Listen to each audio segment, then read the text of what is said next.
FSN Radio. It's all about what's next. Go to financialsurvivalnetwork.com and sign up for your free weekly newsletter. You'll also get 3 free reports. The Financial Survival Network. It's all about what's next. Welcome. You are listening to the Financial Survival Network. I'm Kerry Lutz. You're also watching it now. I felt like I had to do a video because what's going on here in the markets, in the world, coronavirus, the election, all of that great stuff, well, it needs a little clarification, a little bit of elucidation, if you will. And who better to do it than myself?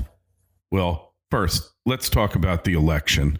If you remember, I was calling for a brokered convention because all of the candidates that were then running, the 5 or 6 candidates, including Nanny Bloomberg, in my opinion, could never obtain a majority of votes.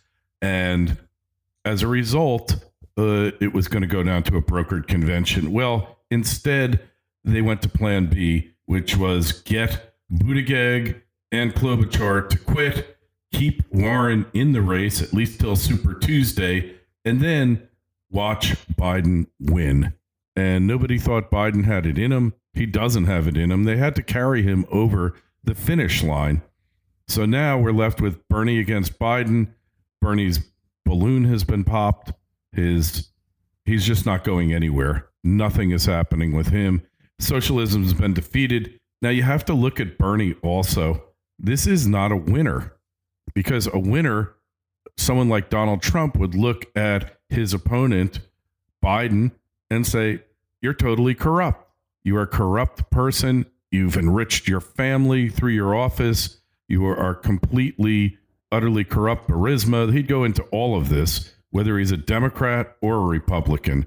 But no, Bernie immediately takes that off the table. And it's much like what he did in 2016 with Hillary, when he said, I heard enough of your damn email server. I don't want to hear anything else about it. He immediately cedes the high ground, his advantage, to his adversary. His campaign was over at that point. Hillary didn't even have to cheat him, but Hillary gets joy and pleasure out of cheating her political adversaries, as well as her adversaries in life. And cheating them could mean stealing a nomination, or it could mean other really bad things. But we're not talking about Hillary now. So we've got Biden. Now, look, the guy's corrupt. The scandals come out. Everyone knows he's corrupt. So right there, he's a tough sell to the Democratic Party, even though Democrats love corrupt people. They love corrupt politicians. Just look back to New Jersey. Bob Torricelli was nailed for accepting gifts, bribes. And what do? They change the rules. They bring in Frank Lautenberg. He wins the senatorship from New Jersey.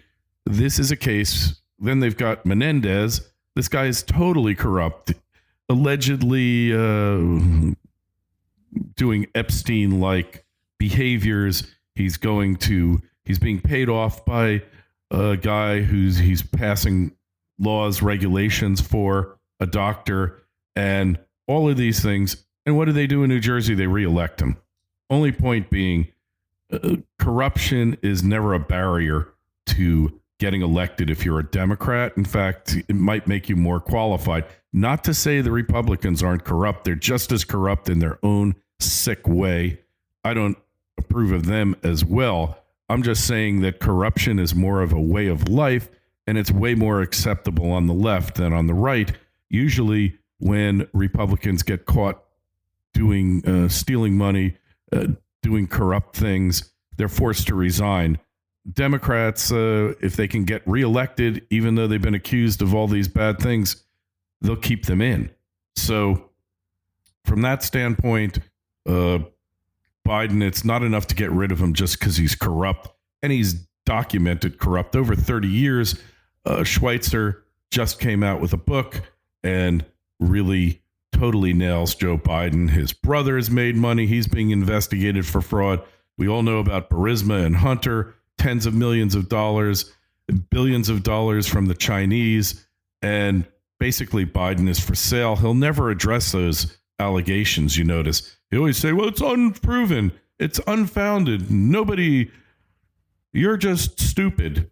And so that leads us to Biden now. What is going on with Joe Biden? And it is very clear that he has got dementia. He might have had Alzheimer's before, but it's gone into dementia. He recently got into a confrontation with a voter, an auto worker from Michigan, the very people they need to get back for the Democrats to win the nomination. And what happens? He curses at the guy. He's sticking his finger on him, and he is really doing everything wrong. Rule 101 of running for political office is never fight with a voter. Thank them for their viewpoints, agree to disagree, agree to agree, whatever you have to do, but never, ever, ever fight with a voter. But he seems to have forgotten that after 30 some odd years in politics. He doesn't know that you shouldn't fight with voters. He's had it. He is toast. But worse than that, I want to share something with you. Right now, I'm looking out my window. I'm in northern Palm Beach County, and there is an assisted living nursing home complex there. And what happens in that nursing home is every 2-3 days, sometimes more, sometimes less, 5 police cars, anywhere from 2 to 5 police cars and an ambulance show up there. And why, you might ask? And that is because when these people get into later onset dementia, they get violent. I am telling you now, if Joe Biden stays in this race, I was talking about this with Bill Whittle, if Joe Biden stays in this race, he is going to have a meltdown. He is going to assault someone. This is a foregone conclusion. He's going to do this. I guarantee it. He is losing it. He's non-compos mentis, Joe. It's very sad to see a person deteriorate like this, even somebody who you really despise, which Joe Biden has been a buffoon. He is stupid. He is incompetent. He has the worst political instincts. He's wrong on all the issues. Outside of that, he's a great guy. I've always despised him and always found him distasteful. And then not to mention the creepy stuff of sniffing women's hair, rubbing their shoulders, kissing them, doing this with children. He is a creep. And really, he needs to retire, needs to go to the assisted living or the nursing home. Maybe he's even wearing adult diapers at this point. Hey, we're all going to get old. We're all going to suffer loss of cognitive abilities to some extent. Maybe not cognitive abilities, but our bodies will deteriorate over time. And you got to know when to hold and when to fold. Joe, this is the time you got to fold. You got to get out of there. But look, understand, he is never, ever, ever going to be the candidate for president in 2020 in this election cycle. Will never happen because the Democrats know that he's untrustworthy, that he's having meltdowns, that he's unable to keep up.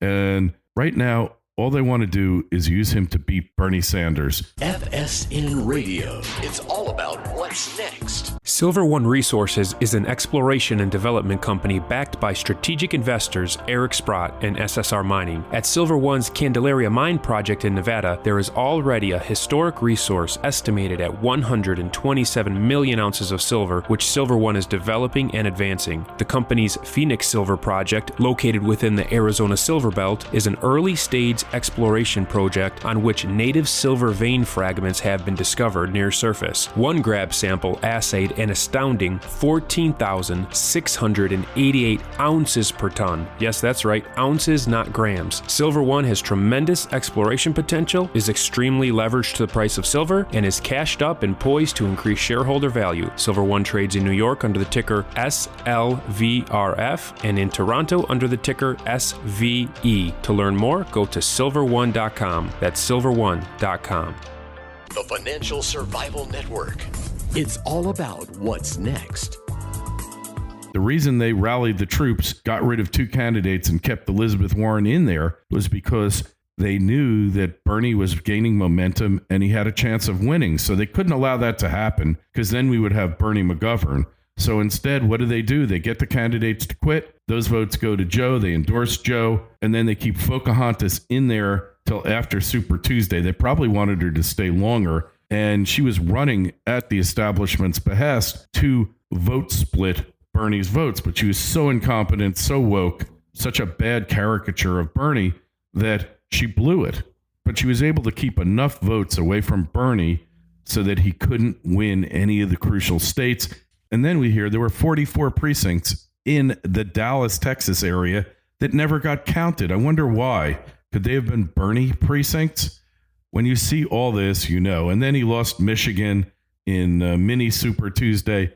The guy is finished. The only thing he can hope is that Joe will have a meltdown on this weekend's debate and he'll be able to somehow regain the upper hand. Highly unlikely, but there still are a lot of delegates to go. Biden's only 100 some odd delegates ahead of Bernie. So if Biden were to have a meltdown in this weekend's debate, it could turn the tide for Bernie. But Bernie is a loser. He won't press the advantage, and therefore it's not going to matter. Let's talk about the stock market. Look, Nick Santiago called it 2-3 months ago that this was going to happen. We all knew it was going to happen. Coronavirus, I just don't buy that it is this massive public health threat similar to the plague.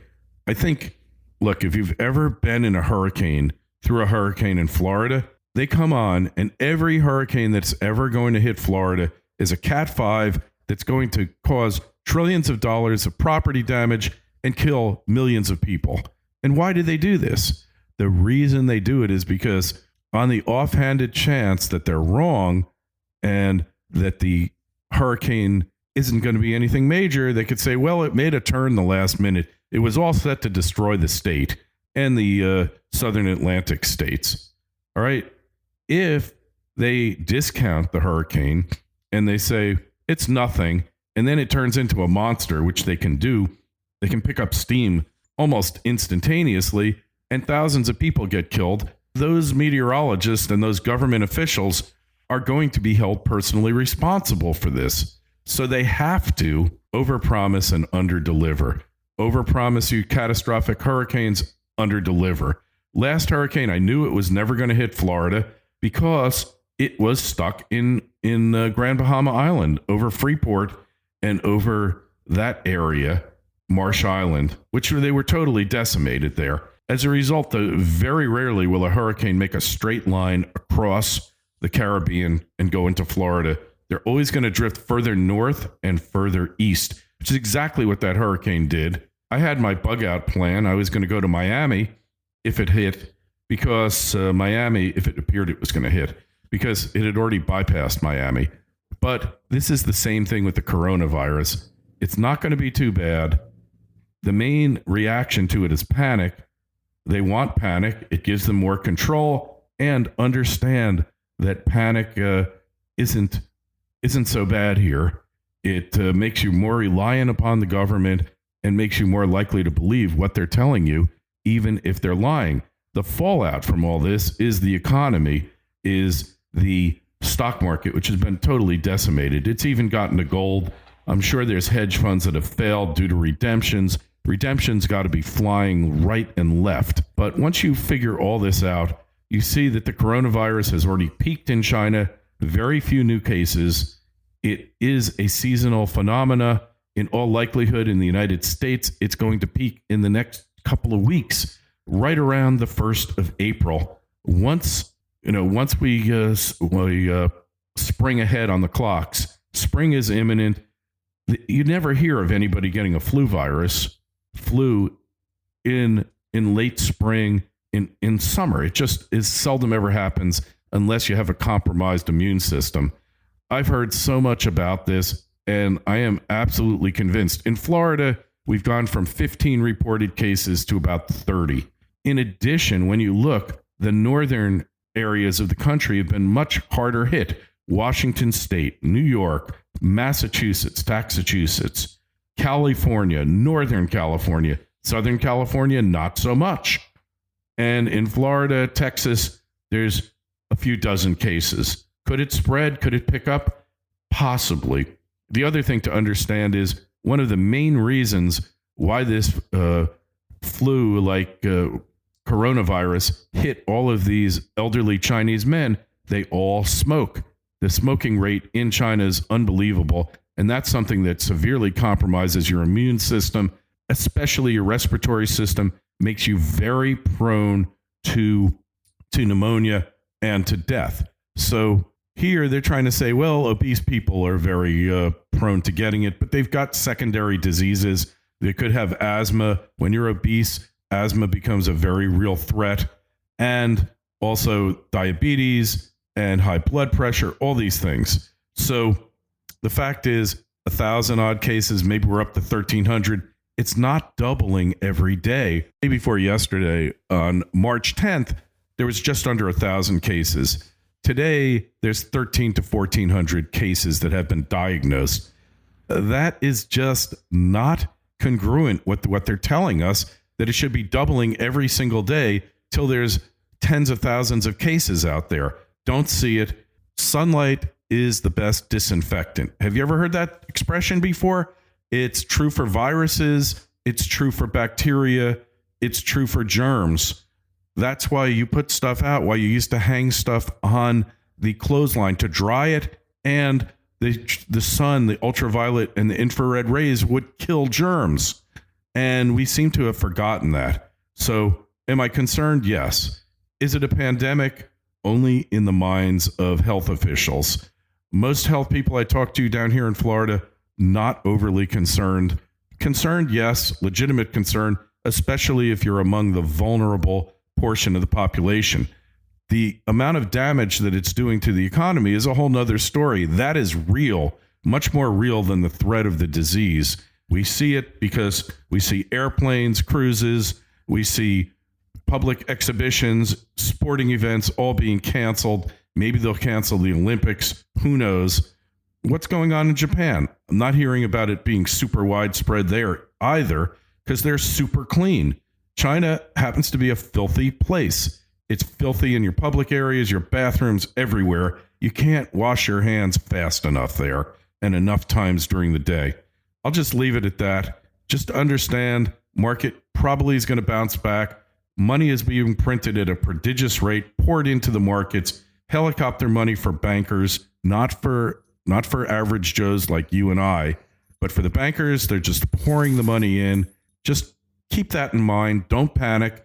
Financially, we're probably going to have a recession as a result. Could be a severe recession, but it's going to be over within the next, guesstimate, 4 to 8 weeks without anywhere near the public health ramifications that you've been promised. Anyway, that's it for now. This is Kerry Lutz. You've been listening to another Triple Lutz Report. Please send us an email, kl@kerrylutz.com. Post those comments on YouTube, and also send us an email, like I said, kl@kerrylutz.com. Twitter feed's @KerryLutz. Facebook page is Financial Survival Network. My dog has come by over here. He wants me to take care of him. I got to go. Been another Triple Lutz Report. Kerry Lutz signing off. FSN Radio. It's all about what's next. Go to financialsurvivalnetwork.com and sign up for your free weekly newsletter. You'll also get 3 free reports. The Financial Survival Network. It's all about what's next.